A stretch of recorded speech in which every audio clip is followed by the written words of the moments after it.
Hello everyone, welcome to another exciting episode of Dayspring Discussions. I'm your host Sean McGahee. In this show we talk about movies, TV, sci-fi, fantasy, comic books.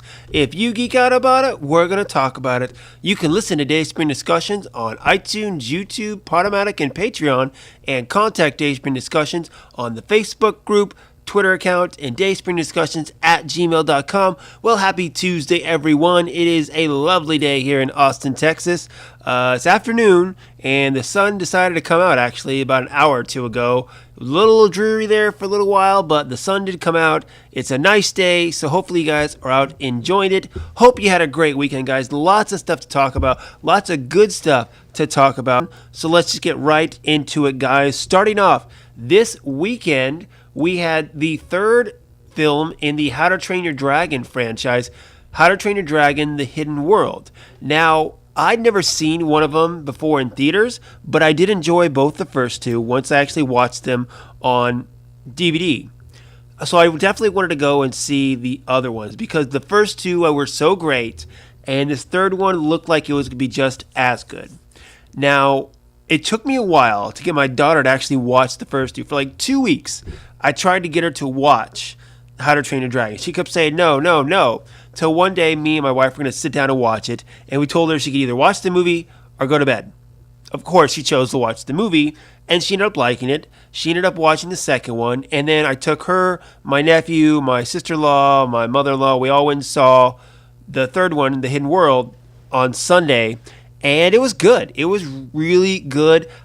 Probably the best possible way you could wrap up this film trilogy. It was perfection. Those last 10-15 minutes of it were absolute perfection. If you're a fan of the How to Train Your Dragon series, guys, I think you'll be completely satisfied, maybe even shed a tear or two, but it was great. I don't want to give too much away, of course, but a couple things I want to talk about. Number one, I did feel the presence that they replaced TJ Miller as Tough Nut. They had this guy, Justin Ruppel was his name, kind of filling in, but TJ Miller had done the voice for the first two previous films. Then he got in a little bit of hot water, I know, personally, and his career's kind of taken a downward spiral. So for a family film like this, I get why they replaced him voice-wise, but all the other original voice actors were back. You had Jay Burkle, American Ferrera, Kate Blanchett, even Gerard Butler had a little couple of lines in there as flashbacks. Craig Ferguson, Jonah Hill, Kristen Wiig, Christopher Mintz-Plasse, or McLovin, as I call him, and then, of course, Jon Snow himself. Kit Harington came back, and then you also had F. Murray Abraham in there as the villain, who did a great job. It was a very fun film, guys. A great way to finish up the trilogy. I will say, maybe the only thing that I felt like it lacked was the battle, like kind of the end, the climax. I felt like once that the trouble had went down, or the low point for our hero, it was a little too easy and a little too quick to finish it all up. The final battle I felt was a little rushed. It should have been more of a struggle for Hiccup and his friends, but it felt very easy for them to take down the bad guy at the end. And also, when they find the hidden world, it all kind of lit up, and you had these flying dragons everywhere. And it was just Pandora. As soon as I saw it, I was like, oh, that's cool. They put Pandora in here. That's all right, because the film itself was great. Like I said, great trilogy. I wouldn't put it ahead of the Toy Story trilogy as greatest animated trilogies, but man, it's a hard second. If you like the first two ones, I highly recommend you guys go check it out. And of course, let me know what you think. Next up, a little bit of apologizing, of course. I still have not finished The Umbrella Academy on Netflix. I'm on episode 7. I've been trying to get through it. I'm so behind on my shows, between personal stuff and everyday life stuff happening, on top of the fact that I'm going through the Game of Thrones rewatch, where I'm watching 2 seasons a month. That takes up 20 hours of my TV time. I'm totally behind, but I'm almost done with Umbrella Academy. I'm pretty sure I'll be able to finish it by Thursday's episode, so hopefully I can go through and talk about it. And I kind of see where they're going with it all. I can definitely tell, but I do enjoy it. I've been really liking it. I give it like a feel of kind of a twist between Doom Patrol and X-Men, but I am really enjoying it. Guys, if you don't know what this is, check it out on Netflix. Because I knew of the comic, but I never read it actually. So I went into it pretty blind, just knowing that it was based off a comic book that's neither DC nor Marvel.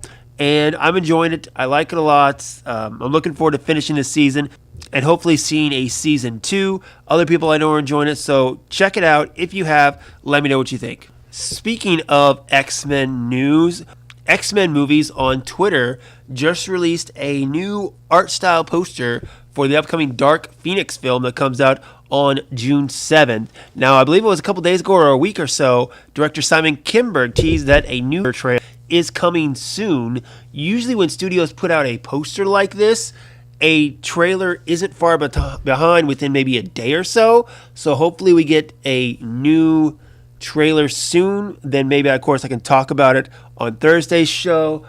Dark Phoenix, obviously, as an X-Men fan, I'm looking forward to another X-Men movie. I've heard troubling things about this one. You got the Fox Disney deal looming, so it'll probably be the last of the X-Men Fox movies. It's kind of a mixed bag on this. Of course, I'll be excited to see the trailer. I'm sure it'll get me excited. Whether the film's any good or not, we'll just have to wait and see. But go check out this poster. Let me know what you think about it. And hopefully next time we'll get to talk about the trailer.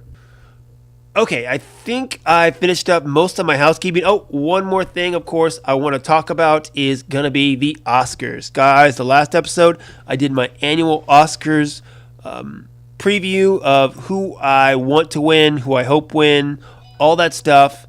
And the Oscars came on Sunday. I sat down and watched, and I enjoyed it. You know, really the only person I had a problem with as far as winners was actress in a leading role. Olivia Colman's a great actress, but I think it should have went to either Glenn Close or Melissa McCarthy. That's just my own opinion, of course. You guys have your own. But Black Panther, of course, took a couple awards for, Best Costume Design. We also got music by original scores. And then Black Panther also took home production design. So that's 3 Oscar wins for Marvel Studios. Not to mention Spider-Man Into the Spider-Verse took home Best Animated Feature. I gotta say, this is great. Comic book films getting more and more recognition every year, mainly because they're getting better and better every year. Even animated, they're getting better as well. Black Panther snuck into the Best Picture category because it was a good film. Because, again, comic book movies are getting better. They're becoming more acceptable forms of art. And I hope throughout the years we get more and more of them sneaking in there, much like I hope we get more and more films like Star Wars or Star Trek or the superhero sci-fi genre creeping into more categories than just visual effects or production design. I want to see some acting awards. I want to see Best Picture. I want to see Best Director. All that stuff. I think it's coming. It's going to be a few more years before we get there, but I do think it's coming. All right. Well, I got one more story I want to talk about here. So we are officially 2 months away from Avengers Endgame, guys, and I could not be more excited. I got my tickets for Captain Marvel. I'm anxious to see that one as well, but we're 2 months away from Endgame, which is the one everyone's looking forward to. And within the last couple days to a week or so, Kevin Feige has been doing various interviews and talking about the future of the Marvel Cinematic Universe, because really we don't know what the future holds. There was that time a couple years ago before Avengers Age of Ultron came out when they gathered up all the press and they did this big announcement of all the movies they had planned for the next couple of years. And it went all the way from Avengers Ultron to Avengers 4, which we now know is Avengers Endgame. And there have been a few, changes since then. They took out the Inhumans. They added a Spider-Man movie. They added Ant-Man and the Wasp. A few minor changes, nowhere near what Warner Brothers has done with their DC cinematic universe, but that's neither here nor there. But we haven't got anything as far as post-Avengers Endgame, and the film comes out in a couple of months. But we do now know that Spider-Man Far From Home will finish off this phase of the Marvel Cinematic Universe, Phase 3, and Phase 4 will begin after that. Now, I've been waiting for my Avengers Endgame tickets to become available so I could purchase them. Captain Marvel tickets went on sale 2 months before the film is to open. So I was thinking maybe this might be the same thing. I know my Age of Ultron tickets I got real early. I'm not sure when I got my Infinity War tickets or when they went on sale, but usually it's more than a month when they go on sale. Now there's a report that it might not be till April 2nd, which is about 3 weeks before the film comes out, which for most films isn't that bad. But given the fact that Disney and Marvel films usually release their tickets more than a month out at least, I feel like it can't be that accurate. It might be, who knows, if it is, that's fine. But given the fact that Captain Marvel tickets went on sale 2 months early, I expected the same thing of Endgame. I might be wrong, especially since Marvel, so many people are looking past Captain Marvel to Avengers Endgame. I think the smart thing for Marvel Studios and Disney to do right now is to try to keep their focus on Captain Marvel and try to promote that as much as they can. Now, I wouldn't be surprised if the day after Captain Marvel, Avengers Endgame tickets go on sale. Whatever, I'm just anxiously awaiting until I can get my tickets and kind of breathe a sigh of relief that I have my tickets, I have my seats, and I don't have to worry about scrambling one day at work to step off the sales floor for a couple of minutes, if not more, to buy my Avengers tickets and get the seats I like to sit in. But anyway, guys, so one of the things he talked about was Guardians of the Galaxy Volume 3, which has been on kind of a permanent halt ever since James Gunn was kicked off the project. Now, Feige confirmed that James Gunn's script that he completed is still going to be used, but the film has no director as of yet. The film was set to come out, within the next couple years, but they put a pause on that after everything came out, but they're still using his script. Some people find it a little bit hypocritical that they're still using James Gunn's script, but he wasn't good enough to direct. I don't know. I'm going to leave that up to you to decide, but I enjoyed the first two Guardians of the Galaxy. Star-Lord is one of my favorite characters, not only in the Marvel Cinematic Universe, but also in Marvel Comics. So I'm hankering for a new Guardians film indefinitely. Now, another thing we learned is that the alleged Black Widow film will not be rated R despite rumors. Kevin Feige talked about how there was some obscure site that said Marvel Studios was considering making the Black Widow film rated R. He said that was never the case. It was just a rumor that came out. And given the history of Black Widow and, her training, what she did before she joined with S.H.I.E.L.D. and the Avengers, you can see how it might be a little risque. Honestly, watch Red Sparrow, the film with Jennifer Lawrence. That's pretty much a Black Widow origin film. And when I was watching the film, I was like, I feel like Marvel should have done this film first with Black Widow, but oh well. And I don't see it. Them getting new characters like, say, Blade, Punisher, Ghost Rider, those are characters, Deadpool, that, you could definitely look at and say, we might need to go an R rating. But Black Widow, Scarlett Johansson, an already established main character in the cinematic universe who has lived in this PG-13 world for 20-something films, I don't see her character suddenly getting an R rating with her solo film. But there's a lot you can do with PG-13. I mean, look at films like The Dark Knight, okay?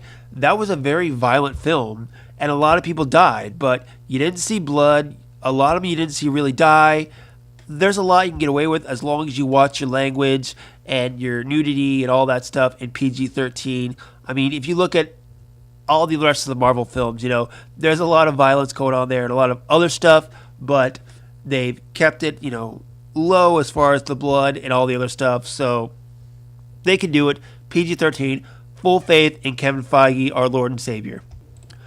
And again, lastly, he just wanted to reiterate, of course, that they will not be announcing anything for their plans post Spider-Man Far From Home, after Far From Home. He said, quote, as we've been doing for years, we aren't going to announce anything post-Avengers Endgame or Spider-Man Far From Home until post-Endgame and Spider-Man. As a fan, there's a tremendous amount of potential and a tremendous amount of additional characters and storylines and groups of characters that we're going to keep playing with. And again, That's a testament to Marvel and to the amount of storylines and characters and amazing runs that have been in the Marvel comics. So breaking it down, what's post Spider-Man Far From Home? We know they're developing a Black Panther 2. We know they're developing Doctor Strange 2. Guardians of the Galaxy Volume 3, Black Widow, Eternals. Those are kind of the ones that we know for sure are in development. But development doesn't always mean, yes, they're coming indefinitely. We will get a better idea of what's going on, of course, Spider-Man Far From Home. And I, for one, can't wait. Love the Marvel Cinematic Universe, guys. I know they're not all perfect, and there's room to criticize.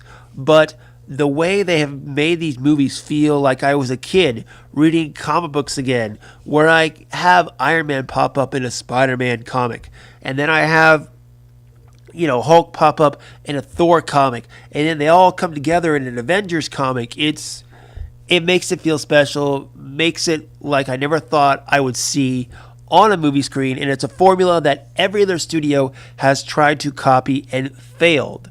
Some people are getting sick of cinematic universes. If more cinematic universes, more studios were able to do it besides Marvel Studios, I don't think people will be as sick of them. The problem is we're getting more and more that are failing than are succeeding, and that's why I think some people are getting sick of them. But Marvel, I can't wait for Endgame. I just can't wait for Endgame, guys. Time for you to fire back. Let me know what you think about all the Marvel Cinematic Universe news, rumors, stuff that Kevin Feige has talked about recently. Let me know what you think, of course. Fire back on the Facebook group, Twitter account, dayspringdiscussions at gmail.com. And that's it for me today, guys. Hopefully on Thursday, I'll be able to talk my complete review of Umbrella Academy. Hopefully also we'll be able to talk a new trailer for X-Men Dark Phoenix, because I think one's coming soon. And who knows what else is going to come, guys. But that's it for me right now. As always, follow me on Twitter and Instagram, SlimDayspring12. Go out, enjoy this sunny day, and until next time, may the Force be with us all.